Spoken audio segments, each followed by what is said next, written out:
माँ, एक बार आप उनकी हालत तो देखिए, वो कैसे देंगी आपको इतना दहेज। चुप कर तू मेरे बैल बुद्धि बेटे। हाँ तो बहन जी, मैं कह रही थी कि आपकी बेटी वैसे तो रूप की धनी है, लेकिन अगर कोई लड़की अपनी शादी में दहेज ना दे तो उसकी समाज में कोई इज्जत नहीं रहती। वैसे हमारे घर में किसी चीज की कोई कमी नहीं है, खूब सारी खेती बाड़ी, कई बीघा जमीन है, धन धान्य से भरा हुआ है मेरा घर। लेकिन आप जो भी दहेज में देंगी उस पर तो आपकी बेटी ही राज करेगी ना। जी वैसे तो मैं आपको सर्वगुण संपन्न अपनी इकलौती बेटी सौंप रही हूँ, लेकिन फिर भी आप चाहती हैं तो बताइए क्या मांग है आपकी। ज्यादा कुछ नहीं, बस 3 लाख नगद, 1 मोटरसाइकिल और हमारे लिए सोने की चेन, और साथ में हमारे सभी रिश्तेदारों के लिए कपड़े। बस इससे ज्यादा हमें कुछ नहीं चाहिए। बेचारी गरीब आशा अपनी बेटी रजनी को बड़े घर में भेजने के सपने बुनने लगती है, लेकिन शकुंतला की बातें सुनकर वो परेशान हो जाती है। लेकिन फिर अपनी बेटी को बड़े घर में जाते देख वो उनकी शर्त मान लेती है।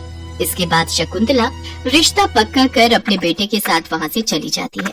माँ, कहाँ से लाएंगे आप इतना दहेज? क्या जरूरत थी उनकी शर्त मानने की? आज तक आप दूसरों के घरों में बर्तन मांझ कर तो मुझे पाल रही हैं। हम खुद के लिए तो इस एक झोपड़ी के अलावा कुछ नहीं बना पाए, तो फिर कहाँ से लाएंगे हम इतना पैसा? तो बिल्कुल भी चिंता मत कर मेरी बच्ची, मैं नहीं चाहती जो दुख मैंने झेले वो तुझे भी झेलना पड़े। अब चाहे तेरी इस गरीब माँ का बाल बाल भी कर्जे में क्यों न डूब जाए, पर वो तुझे उस बड़े से घर में भेज कर ही रहेगी। रजनी बड़ी ही चालाकी से अपनी गरीब माँ के दुख में शामिल होने का ढोंग कर रही थी, जबकि सच तो ये है कि रजनी खुद भी ये गरीबों वाली जिंदगी काट काट कर परेशान हो चुकी थी। उधर आशा दिन रात इसी चिंता में रहने लगी कि वो कैसे दहेज के लिए इतनी रकम का इंतजाम कर पाएगी। भगवान, तूने मुझ गरीब पर बहुत से जुल्म ढाए हैं। पहले तो भरी जवानी में मेरे पति को उठा लिया और फिर इस गरीबी का बोझ सर पर डाल दिया। सारी उम्र तो लोगों के घर में कामकाज करने में निकल गई और अब बुढ़ापे में बेटी के दहेज की चिंता वो अलग। ऊपर वाले, तूने तो मेरी किस्मत कुश की कलम से लिख दी, लेकिन मैं अपनी बेटी की किस्मत को बदलना चाहती हूँ और उसे अमीर घर की बहू बनते देखना चाहती हूँ, ताकि मुझ गरीब की तरह उसे भी लोगों के घरों के जूठे बर्तन ना घिसने पड़े। हे प्रभु, मुझे कोई रास्ता दिखा। अपनी फूटी किस्मत के बारे में सोचकर आशा फूट फूट कर रोने लगती है। तभी उसकी नजर अपने घर पर जाती है और वो लाला के पास अपना घर गिरवी रख देती है। ये लो पूरे 12 लाख हैं, अब आज से तुम्हारा घर मेरा हुआ, ठीक है? मुझे मंजूर है लाला जी, लेकिन कृपा करके मेरी बेटी की शादी और विदाई के बाद पग फेरों की रस्म तक मुझे वहाँ रहने देना। उसके बाद मैं कहीं न कहीं अपना ठिकाना ढूंढ ही लूंगी। ठीक है, इसमें मुझे कोई आपत्ति नहीं। इसके बाद आशा 10 लाख रुपए शकुंतला को दहेज के लिए दे देती है और बाकी बचे 2 लाख से अपनी बेटी की शादी कर देती है। बेटी की विदाई के बाद आशा अपने घर को देखकर फूट फूट कर रोने लगती है। फिर अगले दिन एक शानदार महंगी गाड़ी उस गरीब की कुटिया के आगे रुकती है। अपने दिन बदलने के साथ साथ रजनी का स्वभाव भी एक दिन में ही बदल गया। मेरी बच्ची, तू आ गई। मेरा कलेजा कब से तुझे अपने सीने से लगाने को तड़प रहा था। आ मेरे गले लग जा। माँ, ये गुड़मक्खी का खेल पसंद नहीं मुझे, और ये मेरी ये नई साड़ियों चिपक कर अब खराब मत कर देना। ये तुम अपनी माँ से किस तरह बात कर रही हो? रहने दीजिए दामाद जी, अब मेरी बेटी अमीर हो गई है तो शायद इसलिए वो अपनी माँ के उस गरीब आंचल को भूल गई, जिसकी छावों में वो पली बढ़ी हुई है। अपने एहसान गिनाना बंद करो माँ, वो सब करना तो आपका फर्ज था। गगन, अब तो मुझे इस छोटे से घर में घुटन हो रही है, चलिए अब यहाँ से। ये कहकर रजनी अपने पति के साथ वहाँ से चली जाती है।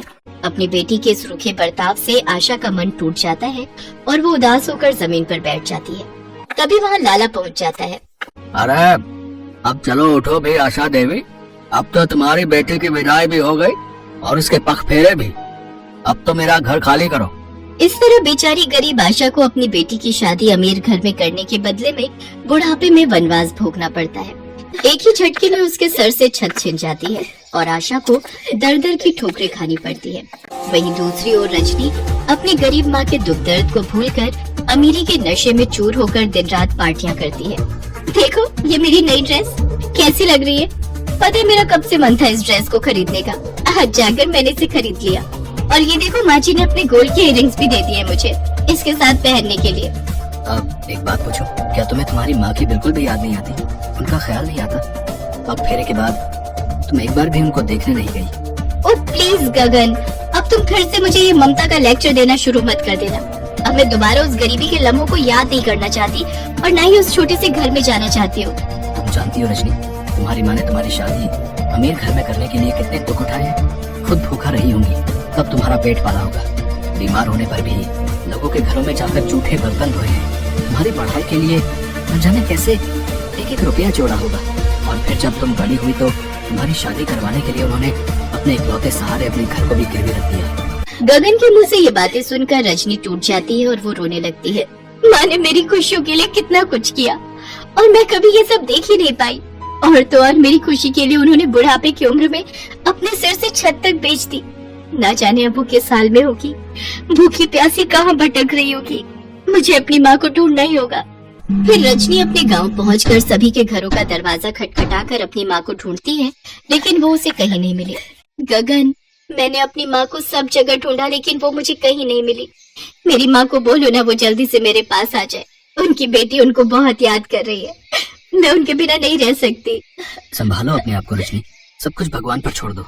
ये दुर्गा माँ, आज ये बेटी अपनी माँ से मिलने के लिए तड़प रही है। इस अभागी को अपनी माँ से मिला दे माँ, मिला दे। मैं अपने हाथों से प्रसाद बनाकर मंदिर में बांट कर आऊंगी माँ। इसके बाद रजनी अपने हाथों से हलवा बनाती है और मंदिर में बैठे भिखारियों को बांटने जाती है। मंदिर के बाहर बैठे भिखारियों में उसकी माँ आशा भी होती है। रजनी भिखारियों में हलवा और पैसे बांट रही होती है कि तभी वो एक बूढ़े भिखारी से कहती है, ये लो बाबा प्रसाद और ये कुछ पैसे आपके काम आएंगे। सुखी रहो बेटी। बाबा, अब यह अभागन तभी सुखी हो पाएगी जब वो अपनी माँ से मिलेगी। दुर्गा माँ से मेरी माँ के मिलने की दुआ करो बाबा। दुर्गा माँ किसी को अपने दरबार से खाली नहीं जाने देती। आज वो तुम्हें जरूर अपनी माँ से मिलवाएंगी। उनकी वो सारी बातें उन भिखारियों के बीच बैठी आशा सुन लेती है। वो जैसे ही अपनी बेटी को अपनी ओर आता देखती है तो झट से अपने तन पर फटी मैली चादर से अपना चेहरा ढक लेती है। लेकिन तभी रजनी की नजर उस पर पड़ जाती है। माँ दुर्गा की कृपा से तुम मुझे मिल गई। माँ, मैंने तुम्हें कहाँ कहाँ नहीं ढूंढा। अपनी बेटी का घर बसाने के लिए माँ का खुद का घर छूट गया। अपनी स्वार्थी बेटी को माफ कर दो माँ। घर चलो माँ। घर तो चला गया बेटी, जो खोया है वो लौट आएगा माँ। अब चलो मेरे साथ। इसके बाद रजनी अपनी माँ को अपने घर ले जाती है और उसे अपने पास रखकर उसकी खूब सेवा पानी करती है। गगन भी आशा का एक बेटे की तरह ख्याल रखता है और उसकी हर जरूरत को पूरा करता है।